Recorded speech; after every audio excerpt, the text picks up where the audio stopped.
मैं डॉक्टर चंद्रकला, सह आचार्य, राजकीय महाविद्यालय बयाना में समाजशास्त्र के बीए पार्ट 3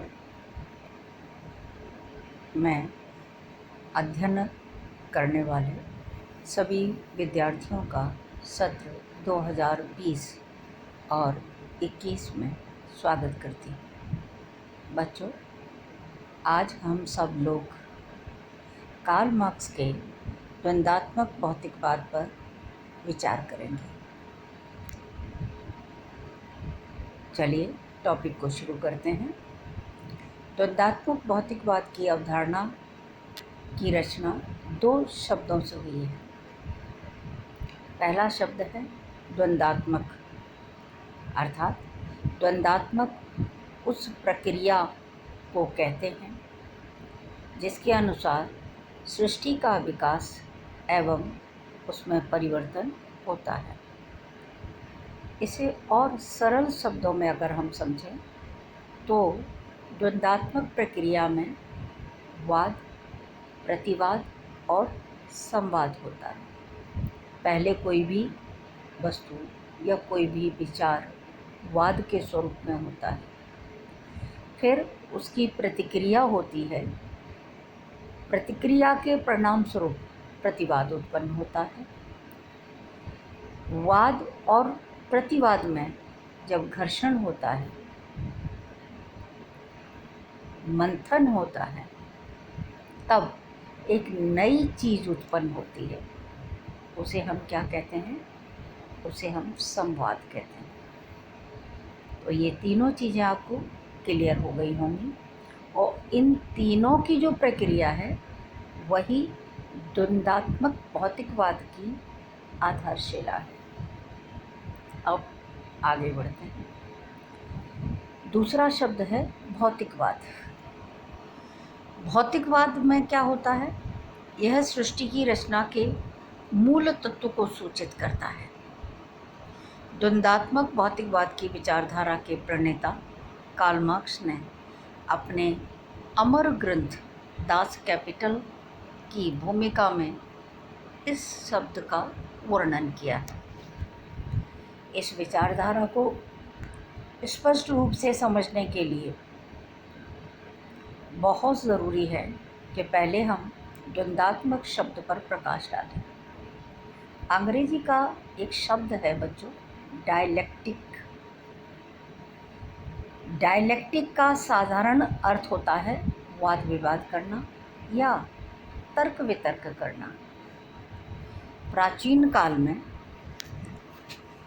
विद्वानों द्वारा यह विश्वास किया जाता है कि चिंतन की प्रक्रिया में विरोधों अथवा विपरीत मतों का प्रकट होना सत्य तक पहुंचने का एक संकेत है।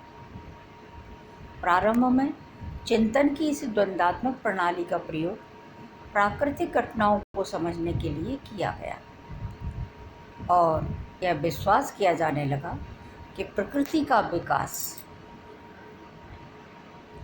प्रकृति में विरोधों के विकास द्वारा, अर्थात प्रकृति में विरोधी शक्तियों की अंतःक्रिया के फलस्वरूप ही होता है। इसका मतलब है हर वस्तु में जो प्राकृतिक है उसके विकास का प्रोसेस, उसके विकास की प्रक्रिया उसकी विरोधी शक्तियों में छिपी हुई है। बाद में चिंतन की इस प्रणाली का प्रयोग प्रसिद्ध दार्शनिक हीगल द्वारा किया गया। हीगल के अनुसार संसार में प्रत्येक वस्तु की विरोधी अर्थात प्रतिवादी वस्तु अवश्य होती है। ये बात मैंने आपको पहले भी बताई कि अगर कोई वाद है तो उसका प्रतिवादी अवश्य होगा। पहले वाद का जन्म होता है और बाद में उसके प्रतिवाद का होता है। इन दोनों के द्वंद्व से एक तीसरी नई वस्तु जन्म लेती है जिसे हम क्या कहते हैं? संवाद कहते हैं। और इस संवाद में वाद और प्रतिवाद दोनों की विशेषताओं का समावेश होता है। ये संवाद की स्थिति स्थायी नहीं है, ये पूर्णतः अस्थायी स्थिति है। यही संवाद बाद में वाद का रूप ले लेगा और पुनः उसके प्रतिवाद का जन्म होगा, और बाद में इन दोनों के संघर्ष द्वारा फिर एक नए संवाद का जन्म होता है। तो बच्चों, वाद, प्रतिवाद और संवाद की यह प्रक्रिया निरंतर चलती रहती है। समझ आया? इस संबंध में कार्ल मार्क्स ने अपने अमर ग्रंथ में लिखा है कि मैंने हीगल के द्वंद्ववाद को सिर के बल उल्टा खड़ा पाया था और मैंने उसे पलट के पैरों के बल खड़ा कर दिया। अर्थात मैंने हीगल के द्वंद्ववाद को अध्यात्म स्वरूप में देखा था, परंतु मैंने उसे पैरों के बल अर्थात सीधा करके भौतिकवाद पर ला करके खड़ा किया है। ये बहुत ही प्रसिद्ध इनका कथन है। मार्क्स ने हीगल के आत्मा तथा निरपेक्ष विचारों को अस्वीकार करते हुए कहा, संसार निरपेक्ष विचार अर्थात विश्वास का मूर्त रूप नहीं है। इसके विपरीत संसार अपनी प्रवृत्ति के अनुसार भौतिक है। संसार की अगणित घटनाओं का गतिशील पक्ष जो है भौतिक तत्व या भौतिक पदार्थ माना जाता है, जो आंतरिक स्वभाव द्वारा विकसित होता है, नाना रूपों में प्रकट होता है। यह भौतिक पदार्थ में निहित एक विरोधी तत्व द्वारा संचालित होता है, जिसको हम वाद, प्रतिवाद और संवाद के रूप में जानते हैं। यही 3 चरण हैं जो पूरी प्रक्रिया को संचालित करते हैं। घटनाओं में अंतः संबंध तथा अंतः निर्भरता होती है, जो पदार्थों के विकास का एक मुख्य कारण बनती है, और इसी गतिशीलता के नियम के आधार पर संसार का विकास होता है। इस विकास के लिए विश्वास की ज़रूरत नहीं होती है, प्रत्यक्षता की ज़रूरत है। मार्क्स के शब्दों में पदार्थ चेतना की उपज नहीं है, अपितु चेतना पदार्थ की ही सर्वश्रेष्ठ उपज है।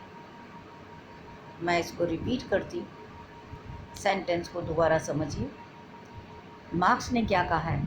पदार्थ चेतना की उपज नहीं है, अपितु चेतना स्वयं पदार्थ की सर्वश्रेष्ठ उपज है। मार्क्स ने अपने द्वंद्वात्मक भौतिकवाद की धारणा का प्रयोग आधुनिक पूंजीवादी समाज के विश्लेषण और इसमें अनिवार्यता समाप्ति के प्रतिपादन में किया है। उनके अनुसार एक न एक दिन पूंजीवादी व्यवस्था का स्थान समाजवादी व्यवस्था लेगी। तो आज का टॉपिक आपको समझ आया होगा। फिर भी अगर आपकी कोई क्वेरी है, कोई भी चीज़ आपको समझ नहीं आई है, तो आप मेरे नंबर पर व्हाट्सएप में ऑनलाइन जैसे भी चाहें वैसे संपर्क करके उस क्वेरी का समाधान पूछ सकते हैं। Most welcome. Thank you so much.